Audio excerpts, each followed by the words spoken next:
The early days of photography brought forth many interesting cameras, and here's one of them. This is the Ansco Memo, which arrived on the market sometime between 1926 and 1927. This is a slightly later model, but interesting nonetheless. So let's take a closer look at this camera.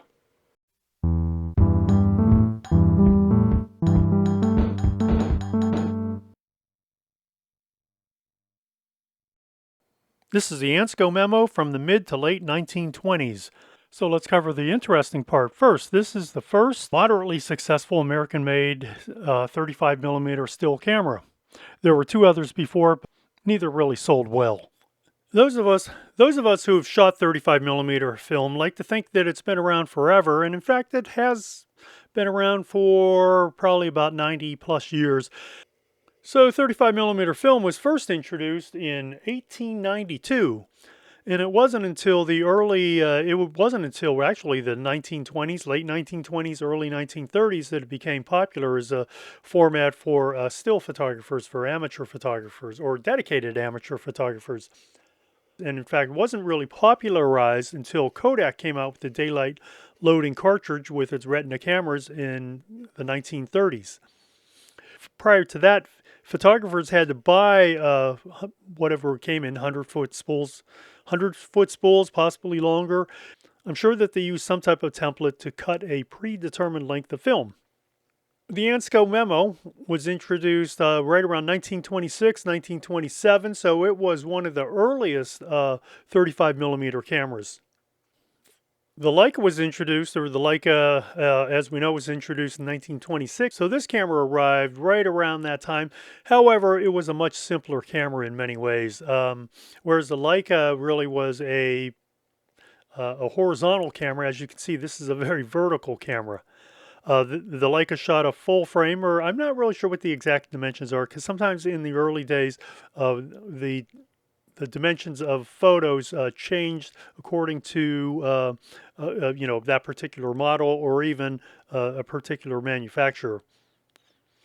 So this camera, like as I mentioned, is the Ansco Memo. It has a couple of features that were unique to it and really never repeated in any other camera, and probably for good use, and probably for good reason. And that reason would be that they just didn't need those features. So down here you have a little nameplate saying Memo.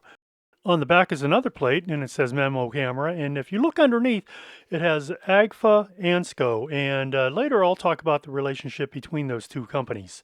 That will be important not just now, but later in the 30s and 40s and 50s.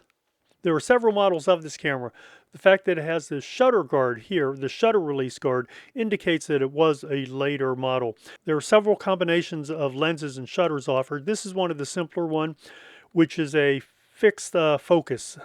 It does have apertures that you can change, and it does have a small number of shutter speeds.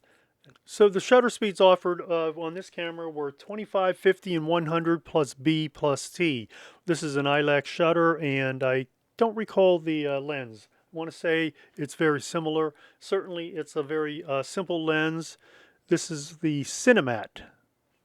Its maximum aperture is 6.3 and its minimum aperture is f16. So once again, it's a fairly simple camera. Up here is your frame counter. This is, I guess you would consider this to be like a Galilean viewfinder, because it is almost a reverse telescope. Here's a little wire handle. I believe this wire handle also can be used, if you're in a hurry to roughly frame the image. Notice that it's sort of a half frame, and that is indicative of the type of photos that it records. This is used to move the lens and shutter assembly to and fro for you to set infinity focus. On the bottom here we have a tripod socket, and then all around the body you have this Moroccan leather or leather. It's very similar to the Moroccan leather that other camera makers used. There was a camera without a body covering, and it was just plain wood. It looked to be cherry. I'm not sure. It might have been walnut. It's actually quite attractive. This entire body is actually a wooden body. It's not a metal frame body. So let's peek inside the camera. To remove the camera back, you have this little slide here. Push it to the right. Back pops off. And inside with this camera, I'm using two Agfa Rapid cassettes. There was a dedicated cassette made for this camera. I have one of them. Well, I have part of one of them. This is another Ansco Memo. This one is not in great condition, and it definitely needs some work. You can see a bit of just debris. It generally needs a cleanup. I shouldn't say it's not in great condition. I should say that it's very soiled. Now you'll notice that this is a slightly earlier camera because it does not have the shutter release guard. It opens up the same way, and where is that thing? Where's my...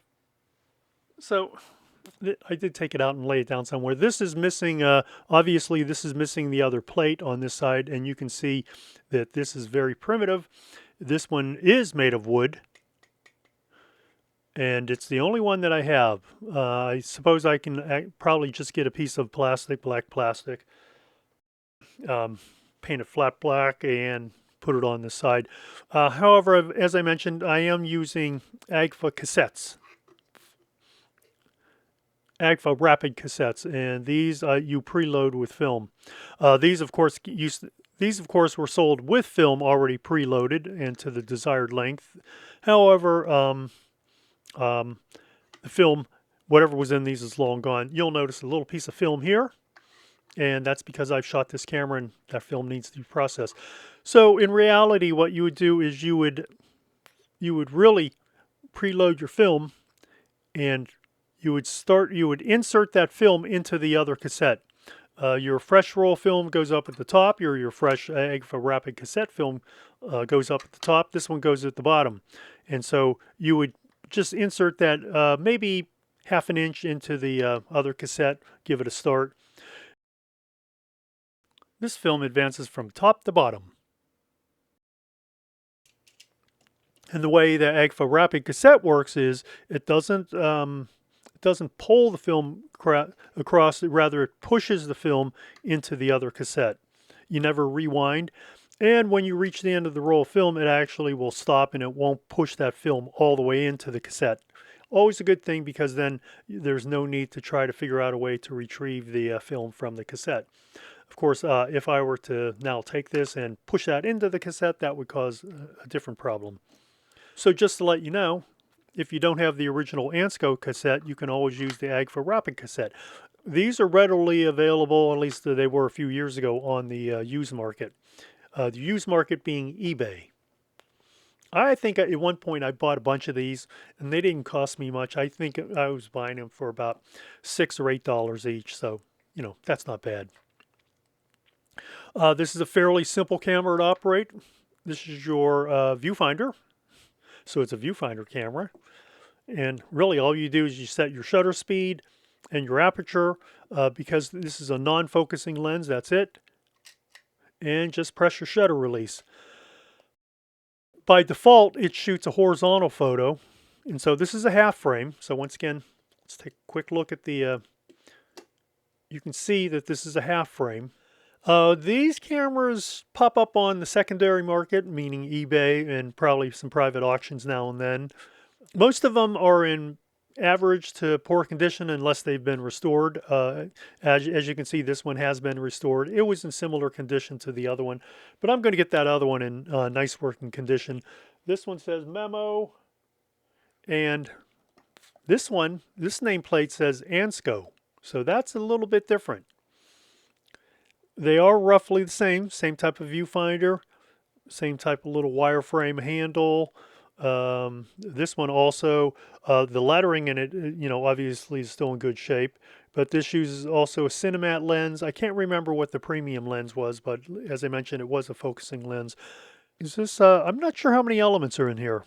2, possibly 3. It isn't marked as an anastigmat. However, it is a f6.3 lens, which would seem to indicate that there might be 3 lens elements, 2 and then 1 in the rear.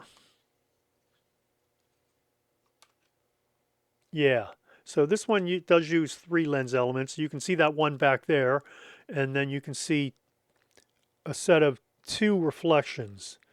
That third reflection that you see is actually the back of the middle element.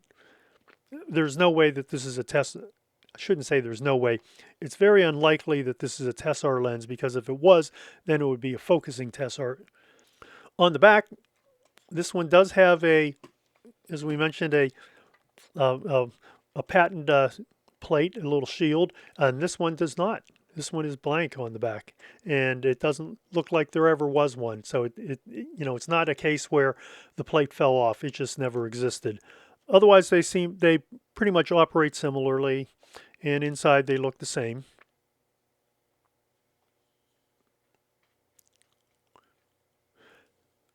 This does indicate patent applied for, and I'm going to guess that it's this little film advance system. If they did receive a patent on this, I don't believe this was ever used again. Although the Carrot cameras, all the cameras that use the Agfa rapid cassettes, they all operate similarly in that they push the film into the empty cassette. Now you can see, if you look down here, you can see a little bit of the wood. How it's either, I believe it's chipped away right here. I'll have to figure out how to deal with that. I might have to build up a small line of epoxy, or maybe just get a small piece of wood and carve it out to fit that shape. There's a small spring in both cameras, and that is to hold your fresh roll of film, keep that stabilized, keep it from moving around too much. All right, let's go back to this camera. So with this camera is somewhat interesting because the first time I took it apart, I cleaned the lens elements, and all of the photos came out, well, rather interesting. The center of the photo was sharp, but there was a lot of aberration and a lot of out of focus areas, immediately away from the center of the lens. And so someone suggested, hey, maybe you put one of the lens elements backwards. So I took it apart and reassembled it, and what do you know, that was the problem. So I shot with this camera once. No, I shot with it twice. The first roll showed me like where I made my boo-boo, or where I made my restoration error. And then the second one I shot, the photos were much sharper. I think for a fixed focus lens, this performed fairly admirably. I was actually impressed with this camera. I wasn't expecting too much, particularly for it being, a non-focusing lens from 1927, 28.